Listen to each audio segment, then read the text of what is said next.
آج ہم بات کر رہے ہیں مصنوعی ذہانت یعنی اے آئی کی دنیا میں اس بڑی دوڑ کی جہاں کھربوں ڈالر داؤں پر لگے ہیں اور صرف چند کمپنیاں ٹیکنالوجی کے مستقبل کا فیصلہ کر رہی ہیں۔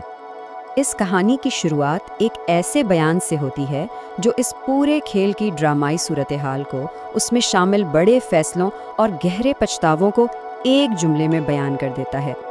2025 کے آخر میں ٹیکنالوجی کی دنیا میں ایک بحث چھڑی ہوئی ہے۔ کچھ لوگوں کا ماننا ہے کہ یہ ایک ببل ہے جو کسی بھی وقت پھٹ سکتا ہے، جبکہ دوسروں کو لگتا ہے کہ ایک بالکل نئی معیشت کی شروعات ہے۔ تو یہ صرف چند نئی ایپس یا گیجٹس کی بات نہیں ہے، نہیں، یہ اس سے کہیں بڑھ کر ہے۔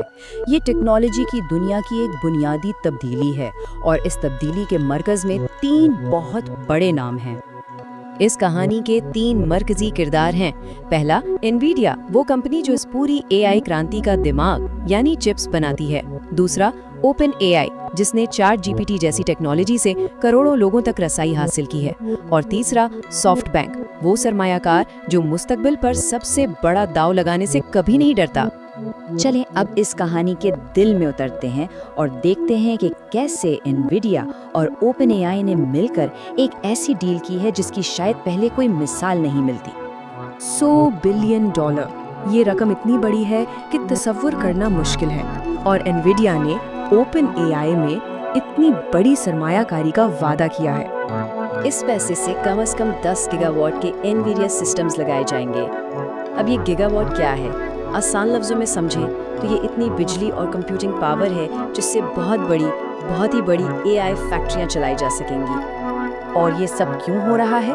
صرف اور صرف اوپن اے آئی کے 70 کروڑ سے زیادہ صارفین کے لیے، تاکہ اے آئی کی اگلی نسل کو طاقت دی جا سکے۔ اور اس ساری سرمایہ کاری کے پیچھے جو سوچ ہے وہ اوپن اے آئی کے سی ای او سیم آلٹمن کے اس ایک جملے میں چھپی ہے۔ ان کا ماننا ہے کہ آنے والے دور کی معیشت کی بنیاد یہی کمپیوٹنگ پاور ہوگی۔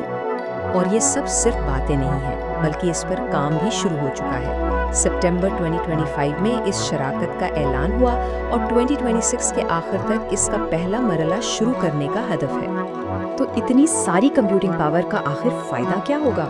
کیا اس سے صرف تیز چیٹ باٹس بنیں گے؟ نہیں، اصل مقصد اے آئی کے بہت بڑے مسئلے کو حل کرنا ہے۔ دیکھیں، اب تک اے آئی ایک بلیک باکس کی طرح تھا، مطلب ہمیں یہ تو پتا تھا کہ وہ کیا کر رہا ہے، لیکن یہ نہیں پتا تھا کہ وہ ایسا کیوں کر رہا ہے۔ اب انڈسٹری اس بلیک باکس کو کھولنے کی کوشش کر رہی ہے۔ اس کو سمجھنے کے لیے ایک زبردست مثال انویڈیا کی اپنی خود چلنے والی کاروں کی ٹیکنالوجی ہے۔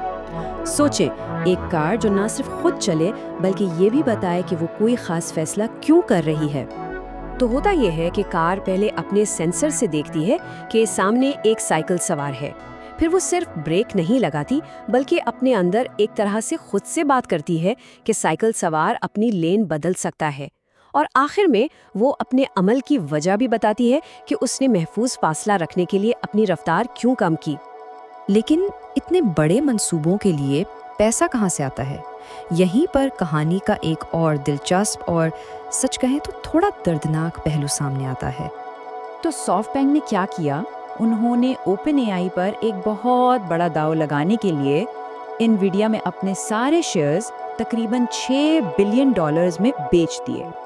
اور یہ فیصلہ کتنا تکلیف دہ تھا، اس کا اندازہ اس بات سے لگایا جا سکتا ہے کہ اگر وہ شیئرز آج سافٹ بینک کے پاس ہوتے تو ان کی قیمت $150 بلین سے بھی زیادہ ہوتی۔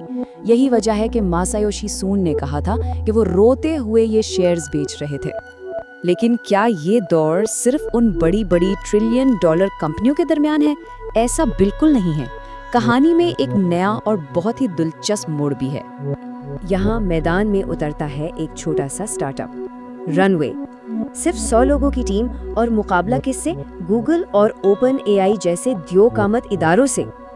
اور نتیجہ حیران کن۔ آزادانہ جائزوں کے مطابق رن وے کا نیا ماڈل اس وقت اے آئی ویڈیو بنانے میں نمبر 1 پر ہے۔ جی ہاں، اس نے گوگل اور اوپن اے آئی دونوں کو پیچھے چھوڑ دیا ہے۔ اور رن وے کے سی ای او کا یہ بیان اس پوری صورتحال کا خلاصہ ہے۔ ان کا کہنا ہے کہ وہ اس بات کو یقینی بنانا چاہتے ہیں کہ اے آئی پر صرف 2 یا 3 کمپنیوں کی اجارہ داری قائم نہ ہو۔ یہ مقابلہ سب کے لیے کھلا رہنا چاہیے۔ تو آخر میں یہ سوال ہمارے سامنے ہے، کیا ہم چند بڑی کمپنیوں کو AI پر مکمل طور پر قابض ہوتے دیکھ رہے ہیں، یا یہ مقابلہ ایک نئے زیادہ کھلے دور کا آغاز ہے جہاں کوئی بھی جیت سکتا ہے؟ اس دوڑ کا نتیجہ جو بھی ہو، یہ طے ہے کہ وہ ہماری دنیا کو ہمیشہ کے لیے بدل دے گا۔